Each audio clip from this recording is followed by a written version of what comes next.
নমস্কার বন্ধুরা, এই ভিডিওতে আমরা একাধিক গুরুত্বপূর্ণ খবর আপনাদের সামনে তুলে ধরতে চলেছি, তাই অবশ্যই পুরো ভিডিওটি দেখুন। আর ভালো লাগলে লাইক, কমেন্ট, শেয়ার এবং চ্যানেলটিকে সাবস্ক্রাইব করতে একদম ভুলবেন না। তাহলে চলুন শুরু করা যাক মূল ভিডিওটি। 1 নম্বর, নিয়োগ দুর্নীতি নিয়ে রাজ্য জুড়ে তোলপাড়ের মাঝেই এবার মাদ্রাসা শিক্ষাক্ষেত্রে এক বড়সড় আইনি জয় পেয়েছে নবান্ন। রাজ্যের সরকারি সাহায্যপ্রাপ্ত মাদ্রাসাগুলিতে গত 15 বছরে হওয়া প্রায় 900-র বেশি বিতর্কিত নিয়োগের বৈধতা চেয়ে করা সমস্ত আবেদন খারিজ করে দিয়েছে সুপ্রিম কোর্ট। অবসরপ্রাপ্ত বিচারপতি দেবীপ্রসাদ দের নেতৃত্বাধীন কমিটির রিপোর্টের ওপর ভিত্তি করে শীর্ষ আদালত এই কড়া সিদ্ধান্ত নিয়েছে। কিন্তু কেন এই নিয়োগ বাতিল? 2023 সালের ফেব্রুয়ারিতে সুপ্রিম কোর্টের বিচারপতি দেবীপ্রসাদ দের নেতৃত্বে একটি কমিটি গঠন করে। সেই কমিটির তদন্তে বেরিয়ে আসে একাধিক চাঞ্চল্যকর সব তথ্য। 1 নম্বর, কোনো সংবাদপত্রে বিজ্ঞাপন না দিয়ে পছন্দের প্রার্থীদের নিয়োগ করা হয়েছিল। 2 নম্বর, সরকারি নিয়ম মেনে কোনো শূন্য পদ না থাকা সত্ত্বেও নিয়োগপত্র বিলি করা হয়েছে। এবং 3 নম্বর, নিয়োগের জন্য কোনো বৈধ সিলেকশন কমিটি ছিল না এবং বেশিরভাগ কর্মীর কোনো যোগ্যতারও প্রমাণপত্র পাওয়া যায়নি।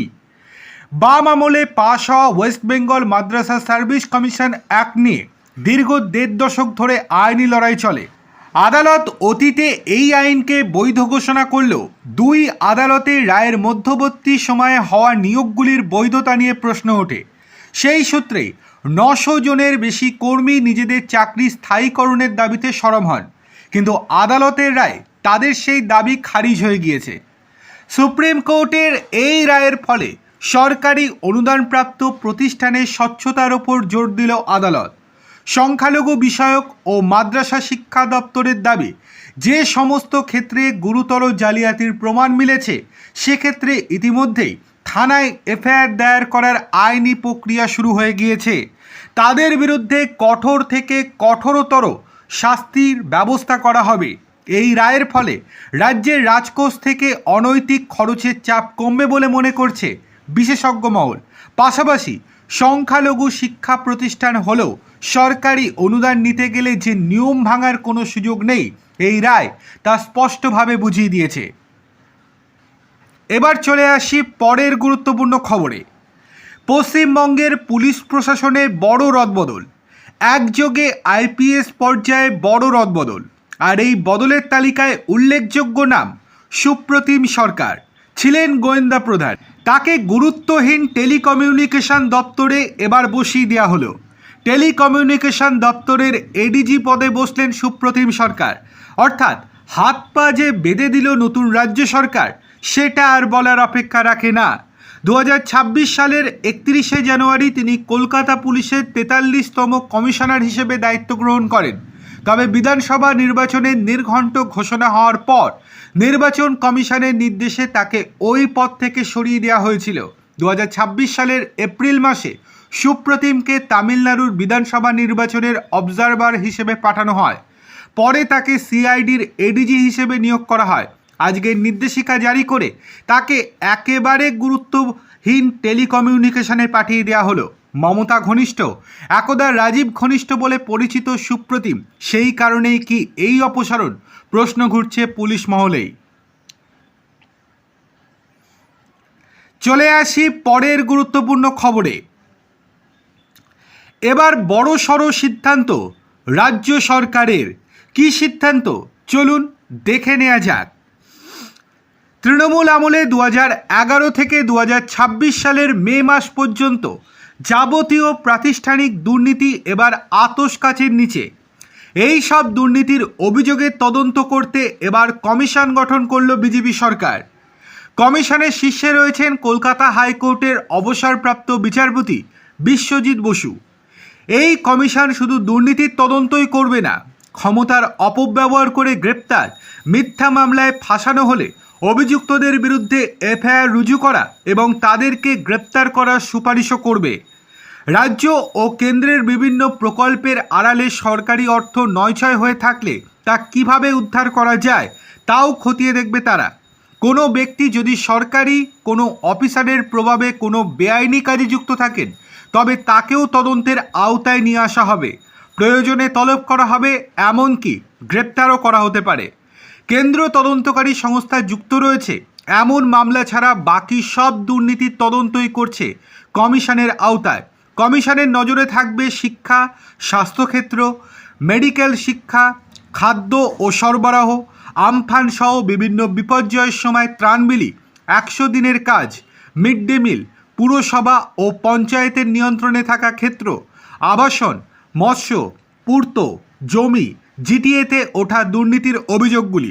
এইসব ক্ষেত্রে ঘুষ কিংবা তোলাবাজি হয়েছে কিনা তাও খতিয়ে দেখবে কমিশন। এমনকি শিল্পক্ষেত্রে আর্থিক বেনিয়ম, জমি দেওয়ার ক্ষেত্রে প্রভাব খাটানো, সরকারি চাকরিতে নিয়োগ, বেআইনি নিয়োগ সবই থাকছে কমিশনের নজরে। ব্যাপক মাত্রায় প্রাতিষ্ঠানিক দুর্নীতির অভিযোগ উঠেছে এবং যা নিয়ে জনমানুষের ব্যাপক উদ্বেগ রয়েছে তা নিয়েই তদন্ত করতে পারে কমিশন। দেখার বিষয় এই যে শেষ পর্যন্ত তৃণমূলের কতজন ছোট এবং বড় নেতা গ্রেপ্তার হন ভবিষ্যতে। চলে আসি পরের খবরে। এই মন্ত্রীর পুজো, ওই নেতার পুজো, বিভিন্ন দুর্গা পুজো এতদিন এইভাবে মানুষের কাছে পরিচিত হয়ে উঠেছে। রাজ্যে পালা বদলের পর কি সেই একই ছবি থাকবে নাকি বদলাবে, নাকি একই ধারা বয়ে চলবে? আসন্ন দুর্গাপুজোর আগে এই প্রশ্নই উঠছে। এবার এই নিয়ে দলের নেতা এবং বিধায়কদের কড়া বার্তা দিলেন রাজ্য বিজেপির সভাপতি শ্রমিক ভট্টাচার্য। কোনো পুজো দখল করা যাবে না বলে সাফ জানিয়ে দিলেন তিনি। তার স্পষ্ট বার্তা, দুর্গাপুজো সর্বজনের, কোনো রাজনৈতিক দলের নয়। তিনি নিজেও কোনো দুর্গাপুজোর সভাপতি হচ্ছেন না বলে সাফ জানিয়ে দিলেন। সম্প্রতি জল্পনা ছড়ায় উত্তর কলকাতার ঐতিহ্যশালী কলেজ স্কোয়ারের পুজোর সভাপতি হতে চলেছেন শ্রমিকবাবু। সোমেন মিত্র থেকে সৌগত রায় অনেকেই এই ঐতিহ্যশালী পুজোর সভাপতি হয়েছেন। এবার এই পুজোর সভাপতি শ্রমিক হচ্ছেন বলে জল্পনা ছড়ায়। সেই জল্পনাকে পত্রপাঠ খারিজ করতে গিয়ে দলের নেতাদেরও কড়া বার্তা দেন রাজ্য বিজেপির সভাপতি। এক্স হ্যান্ডেলে এক বার্তায় শ্রমিকবাবু লেখেন, কলেজ স্কোয়ারের দুর্গাপুজোর সভাপতি আমি হচ্ছি না। শুধু কলেজ স্কোয়ার নয়, রাজ্যের কোনো দুর্গাপুজোর সভাপতি আমি হব না, কিংবা কোনো পুজোর পরিচালনার দায়িত্বও আমি নেব না। একজন বিধায়ক বা মন্ত্রী নিজের এলাকার কোনো পুজো কমিটির সভাপতি হতে পারেন, সেটা তাদের নিজস্ব সিদ্ধান্ত। কিন্তু তার অর্থ এই নয় যে রাস্তায় বেরিয়ে একের পর এক পুজোর দায়িত্ব রাজনৈতিক ব্যক্তি, বিধায়ক, সাংসদ বা রাজনৈতিক দলের নেতারা নিজের হাতে তুলে নেবেন। এরপরই তিনি লেখেন, দুর্গাপুজো সর্বজনের, কোনো রাজনৈতিক দলের নয়। পুজো কমিটিগুলির স্বাধীনতা, স্বতন্ত্রতা এবং সর্বজনীন চরিত্র অক্ষুণ্ণ থাকুক, এই বিশ্বাস থেকেই আমাদের এই সিদ্ধান্ত। উৎসবের আনন্দ মানুষের হাতে থাকুক, রাজনৈতিক দখলে নয়। আপনারা কি শ্রমিকবাবুর এই সিদ্ধান্তকে সমর্থন করেন? অবশ্যই কমেন্ট করে আমাদেরকে জানান। চলে আসি পরের গুরুত্বপূর্ণ খবরে। পূর্ব কলকাতা জলাভূমি ভরাটে আরও কড়া পদক্ষেপ কলকাতা হাইকোর্টের। 500-র বেশি চিহ্নিত বেআইনি নির্মাণে কী পদক্ষেপ, সেই প্রশ্ন আদালতের। হাইকোর্ট প্রশ্ন তুলেছে, কতগুলি বেআইনি নির্মাণ সরানো হয়েছে এবং কত পরিমাণ জলাভূমি পূর্বের অবস্থায় ফিরেছে। এই নিয়ে কলকাতা পৌর সংস্থা, পূর্ব জলাভূমি কর্তৃপক্ষ, দক্ষিণ 24 পরগনা জেলা পরিষদের থেকে নির্দেশ কার্যকরের রিপোর্ট তলব করেছেন বিচারপতি অমৃতা সিনহা ম্যাম। তিনি 14ই আগস্টের মধ্যে রিপোর্ট পেশের কড়া নির্দেশ দিয়েছেন কর্তৃপক্ষকে। পাশাপাশি তিনি নির্দেশ দিয়েছেন নতুন করে জলাভূমির ওপর কোনো নির্মাণের রেজিস্ট্রেশন যেন না দেয়া হয়, বিদ্যুৎ সংযোগ বিচ্ছিন্ন যেন থাকে।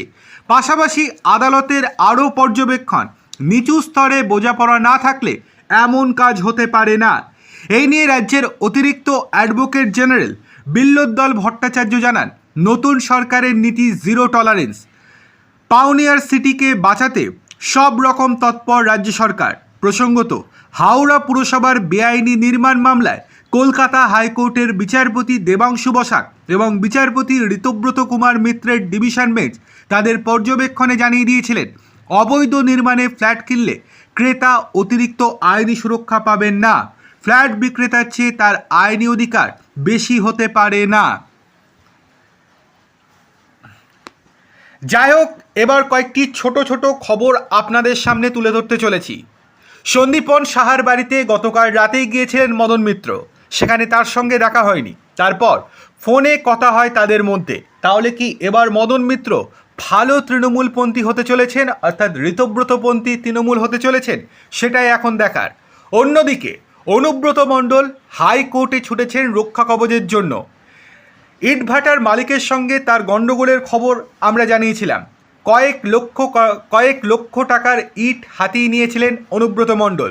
তারপর গুন্ডাদের দিয়ে বা তার অনুগামীদের দিয়ে তাকে ভয়ও দেখিয়েছিলেন। শেষ পর্যন্ত তার বিরুদ্ধে থানায় এফআইআর করেন ইটভাটার মালিক। আর সেই ঘটনার হাত থেকে বা গ্রেপ্তারির হাত থেকে বাঁচতে শেষ পর্যন্ত হাইকোর্টের দ্বারস্থ হয়েছেন অনুব্রত মণ্ডল। দেখার বিষয় এই যে রক্ষা কবচ পান কিনা তিনি শেষ পর্যন্ত।